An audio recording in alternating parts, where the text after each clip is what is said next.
2025 ఐపీఎల్లో ప్లే ఆఫ్స్కి వెళ్ళే ఆ 4 టీమ్స్ ఏవి అంటే ఫస్ట్లో ఉన్న టీమ్స్ మనకు బాగా తెలుసు, పాయింట్స్ టేబుల్లో గట్టిగా కనిపిస్తున్నాయి. మరి లాస్ట్లో ఉన్న CSK, SRH, KKR, Mumbai Indians ఈ టీమ్స్ ప్లే ఆఫ్స్లోకి వచ్చే ఛాన్స్ ఉందా? ఎవరి పొజిషన్ ఏంటి ఈ పాయింట్స్ టేబుల్లో క్లియర్గా డిస్కస్ చేయడానికి ట్రై చేద్దాం. సో ఈ వీడియో చేస్తున్న టైంకి అంటే ఈ రోజుకి ఫస్ట్ ప్లేస్లో పాయింట్స్ టేబుల్లో గుజరాత్ టైటాన్స్ ఉంది. ఎన్ని పాయింట్స్ ఉన్నాయంటే వాళ్ళకు 12 పాయింట్స్ ఉన్నాయి. పాయింట్స్ టేబుల్ని లీడ్ చేస్తున్నారు.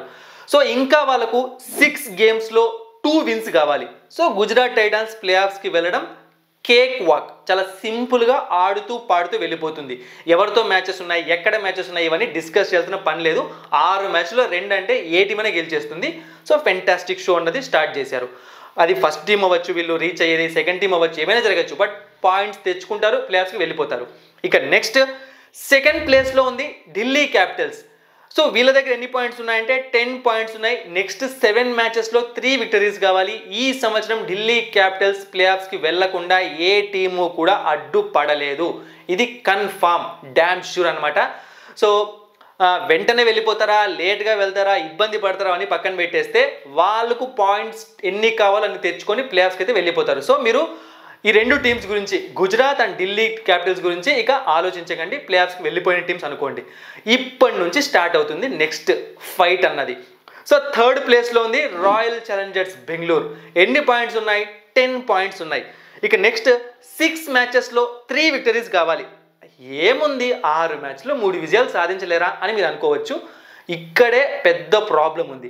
వీళ్ళ నెక్స్ట్ మ్యాచెస్ చూసాము అంటే రాజస్థాన్ రాయల్స్తో, అంటే మేబీ నాకు తెలిసి ఈ వీడియో చేస్తూ కొంతమంది లేట్గా చూస్తుంటే ఆ మ్యాచ్ అయిపోయి ఉండొచ్చు. ఢిల్లీ క్యాపిటల్స్తో, చెన్నై సూపర్ కింగ్స్తో, లక్నో సూపర్ జైంట్స్తో, ఎస్ఆర్హెచ్తో, కేకేఆర్తో చాలా డేంజర్ టీమ్స్తో ఉన్నాయి. అదొకటైనా డేంజరు అంటే నెక్స్ట్ 6 మ్యాచెస్లో 4 మ్యాచ్లు వీళ్ళు చిన్నస్వామిలో ఆడబోతున్నారు. అంటే ఈ సంవత్సరం గురించి మాట్లాడలేదు. మీ అందరికీ తెలుసు చిన్నస్వామిలో ఆర్సీబీ ట్రాక్ రికార్డ్ చాలా ఘోరంగా ఉంటుంది. సో ఇంపార్టెంట్ స్టేజ్లో 4 మ్యాచ్లు చిన్నస్వామిలో ఆడడం అనేది ఆర్సీబీకి పెద్ద మైనస్ అనమాట. ఎందుకు అంటే టోర్నమెంట్ ఎండింగ్లో ఎప్పుడు కూడా కింద ఉన్న టీమ్స్ పైకి వస్తూ ఉంటాయి గెలిచేసి మ్యాచెస్. ఇది ప్రతి సంవత్సరం జరిగేదే. సో 6 మ్యాచ్ల్లో 3 మ్యాచ్లు గెలవడం ఈజీ అనిపిస్తుంది, కానీ 4 మ్యాచ్లు చిన్నస్వామిలో ఉండడం కొంచెం ప్రాబ్లంగా కనిపిస్తుంది. అండ్ మ్యాచెస్ చూసాము అంటే ఇక్కడ సిఎస్కేతో ఒక ఇంపార్టెంట్ మ్యాచ్ ఉంది, ఢిల్లీ క్యాపిటల్స్తో ఒక ఇంపార్టెంట్ మ్యాచ్ ఉంది, అండ్ ఎస్ఆర్హెచ్ మ్యాచ్ తక్కువ అంచనా వేయలేము, ఎందుకంటే ఎస్ఆర్హెచ్కి ఆర్సీబీ పైన ఒక మంచి రికార్డు ఉంది. సో ఇవన్నీ చూసుకున్నప్పుడు కొంచెం ఆర్సీబీ కష్టపడాల్సి వస్తుంది. అలా అని చెప్పి ప్లే ఆఫ్స్కి రావడం ఏదో కన్ఫామ్ కాదు, వాళ్ళు రాలేరని చెప్పట్లేదు, రావడానికి కష్టపడాలి.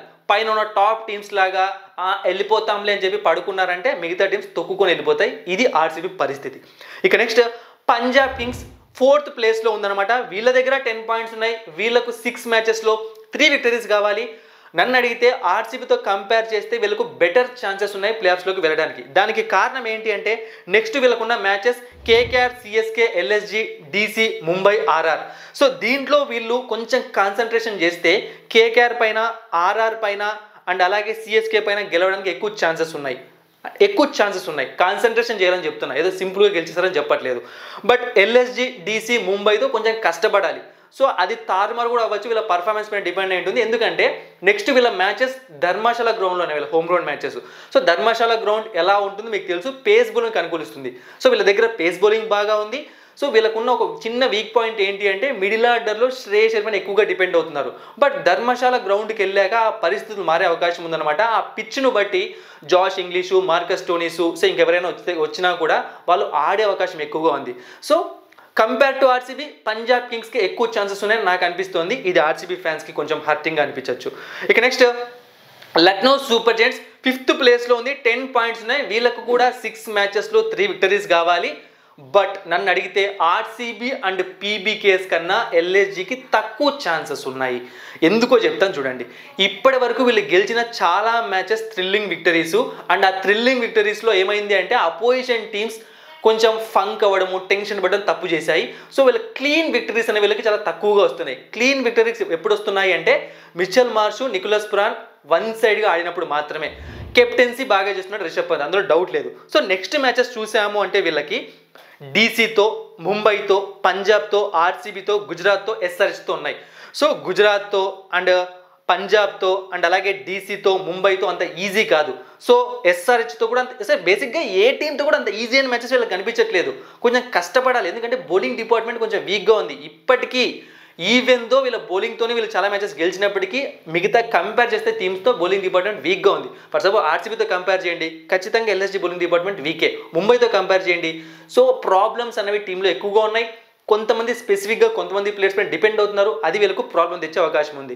సో ప్లేయర్స్కి వెళ్ళడం అంత ఈజీ కాదు, చాలా కష్టపడాలి, చాలా చాలా డబుల్ కష్టపడాలి. ఇక నెక్స్ట్ ముంబై ఇండియన్స్ 6th ప్లేస్లో ఉంది, 8 పాయింట్స్ ఉన్నాయి, 6 మ్యాచెస్లో 4 విక్టరీస్. ఇదే ఎక్కువగా భయపెడుతోంది, అందరి ఫ్యాన్స్ని భయపెడుతోంది, అన్ని టీమ్స్ని భయపెడుతోంది. ఎందుకంటే ఇలాంటి సిచ్యువేషన్లో ఈ టీం ఉన్నది ఫస్ట్ టైం కాదు, చాలాసార్లు ఉండింది. ఈ సిచ్యువేషన్ దాటి వచ్చి వాళ్ళు మ్యాచెస్ గెలిచిన సందర్భాలు ఉన్నాయి, టోర్నమెంట్ గెలిచిన సందర్భాలు కూడా ఉన్నాయి. అండ్ టీం మాత్రమే ఈ సిచ్యువేషన్లో లేదు, అంటే ఆ పేరు మాత్రమే ఈ సిచ్యువేషన్లో లేదు. ఆ టీంలో ఉన్న రోహిత్ శర్మ, ఆ టీంలో ఉన్న సూర్యకుమార్ యాదవ్, జస్ప్రీత్ బుమ్రా, హార్దిక్ పాండ్యా, వీళ్ళందరూ ఈ సిచ్యువేషన్ చాలాసార్లు ఫేస్ చేసి గెట్ అనే వచ్చారు. అండ్ ఇంకా ఇంపార్టెంట్ ప్లేయర్స్ అయిన ట్రెంట్ బౌల్ట్ అండ్ అలాగే మిచెల్ శాంట్నర్, సో ప్రెజర్ని అబ్జర్వ్ చేసుకునే ప్లేయర్స్ కూడా ఉన్నారు. ఇదే చాలా భయపెడుతుంది. ఇలాంటి టైంలో వీళ్ళు పీక్లోకి వచ్చారు అంటే ఏమైనా చేసేస్తారు, చాలా డేంజర్ అనమాట. సో నెక్స్ట్ మ్యాచెస్ చూసాము అంటే ఎస్ఆర్హెచ్తో, ఎల్ఎస్జీతో, ఆర్ఆర్తో, జీటీతో, పీబీకేస్తో, డీసీతో. సో అంత ఈజీ మ్యాచెస్ ఏమీ కాదు, సింపుల్గా గెలిచే మ్యాచెస్ కాదు. అలా అని చెప్పి ముంబైని తక్కువ అంచనా కూడా వేయలేము.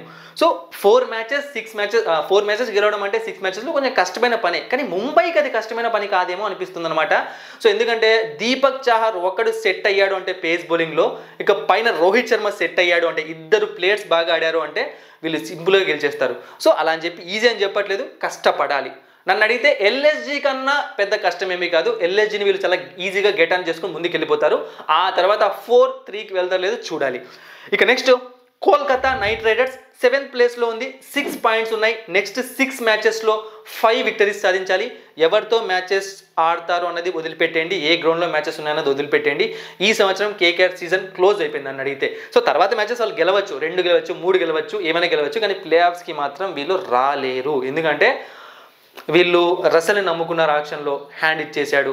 రమన్దీప్ని నమ్ముకున్నారు, రమన్దీప్ని ఎక్కడ యూజ్ చేయాలో టీంకి అర్థం కావట్లేదు, ఎప్పుడు బ్యాటింగ్ పంపించాలి, ఏం చేయాలి అని చెప్పి. సో రింకు సింగ్ ఫామ్లో లేడు. సో చాలా ప్రాబ్లమ్స్ ఉన్నాయన్నమాట. ఈసారి టోర్నమెంట్లో వీళ్ళు గెట్ ఆన్ అవ్వడం అయిపోయింది, టోర్నమెంట్ క్లోజ్ అయిపోయింది, ఫిక్స్ అయిపోయింది. ఇక నెక్స్ట్ రాజస్థాన్ రాయల్స్ 8th ప్లేస్లో ఉంది, 4 పాయింట్స్ మాత్రమే ఉన్నాయి. నెక్స్ట్ జరిగే అన్ని మ్యాచ్లు వీళ్ళు గెలవాలి. వీళ్ళ టోర్నమెంట్ కూడా ఇక్కడితో క్లోజ్ అయిపోయింది. చెప్పే కదా నెక్స్ట్ వీళ్ళకి ఆర్సీబీ మ్యాచ్ ఉంది. మీరు వీడియో చూస్తున్న టైంకి కొంతమంది లేట్గా చూస్తుంటే ఆ మ్యాచ్ కూడా అయిపోయి ఉండొచ్చు. ఒకవేళ ఆ మ్యాచ్ గెలిచినా లేకుంటే ఏం జరిగినా సరే టోర్నమెంట్ అయితే అయిపోయింది అనమాట. ఎందుకంటే వీళ్ళ టీంలో కూడా చాలా ప్రాబ్లమ్స్ ఉన్నాయి. నేను ప్రివ్యూ వీడియోలో ఆర్సీబీ వర్సెస్ ఆర్ఆర్ ప్రివ్యూ వీడియోలో క్లియర్గా చెప్పాను. తప్పు బటన్ని నొక్కేశారు ఆక్షన్లో, తప్పుడు ప్లేయర్స్ని అంటే రాంగ్ ప్లేయర్స్ని వీళ్ళు రిటైన్ చేసుకున్నారు. వీళ్ళకి అవసరం లేని ప్లేయర్స్ని అంటే ఫ్యూచర్ కోసం చూశారు తప్పితే ఏంటి పొజిషన్ అని చూడలేదు, వాళ్ళ కన్సిస్టెన్సీని పట్టించుకోలేదు. రియాన్ పరాగ్ అవ్వచ్చు, లేకుంటే షిమ్రాన్ హెట్మేర్ అవ్వచ్చు, సో ధ్రువ్ జురెల్ అవ్వచ్చు. వీళ్ళలో ఒక ధ్రువ్ జురెల్ గెట్ అవ్వచ్చేమో, కానీ చాలా రాంగ్ ప్లేయర్స్ అయితే తీసుకున్నారు. వేస్ట్ ఆఫ్ టైము, ఇంకా వీళ్ళు రారు ప్లే ఆఫ్స్కి. ఇక నెక్స్ట్ సన్ రైజర్స్ హైదరాబాద్, పాపం ఫ్యాన్స్ వెయిట్ చేస్తున్నారు, ఛాన్స్ ఉందా అని చెప్పి. ప్రజెంట్ వాళ్ళ దగ్గర 4 పాయింట్స్ మాత్రమే ఉన్నాయి. నెక్స్ట్ 7 మ్యాచెస్లో 6 మ్యాచెస్ గెలవాలి. బట్ వీళ్ళకున్న మైనస్ రన్ రేట్ ఉంది కాబట్టి, అండ్ వీళ్ళు ఆడే టీమ్స్ పెద్ద టీమ్స్ కాబట్టి, నన్ను అడిగితే వీళ్ళు ప్లే ఆఫ్స్కి వెళ్ళాలంటే అన్ని మ్యాచ్లు గెలిస్తేనే వీళ్ళు చాలా కంఫర్టబుల్గా ఉంటారనమాట, ఏ టెన్షన్ లేకుండా, ఆ రన్ రేట్ టెన్షన్ లేకుండా.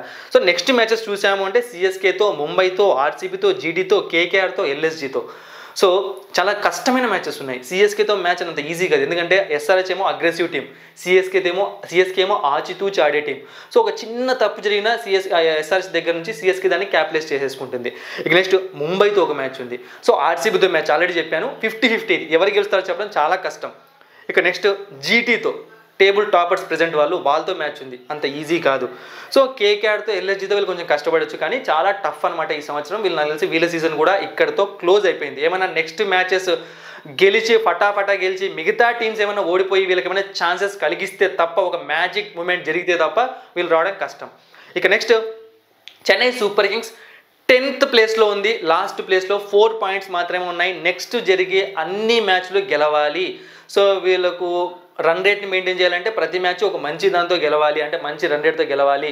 సో నెక్స్ట్ మ్యాచెస్ ఎవరితో ఉన్నాయంటే ఎస్ఆర్హెచ్తో, పీబీకేఎస్తో, ఆర్సీబీతో, కేకేఆర్తో, ఆర్ఆర్తో, జీటీతో. సో ఇప్పుడు చాలామంది అనుకుంటారు సిఎస్కే టీం చాలా పెద్ద టీం, వాళ్ళు ఇలాంటి సిచ్యువేషన్స్ చాలా చూశారు. అండ్ కొన్ని నేను చూశాను అనమాట, 2010, 2011 ఎక్కడో ఆ టైంలో సేమ్ ఇదే సిచ్యువేషన్లో ఉన్నారంట, అన్ని గెలిచి వచ్చి టోర్నమెంట్ గెలిచేశారు అంటున్నారు. ఎస్, అప్పుడు జరిగిందేమో, కానీ ఇప్పుడు జరగాలంటే ఒకటి చెప్తాను చూడండి.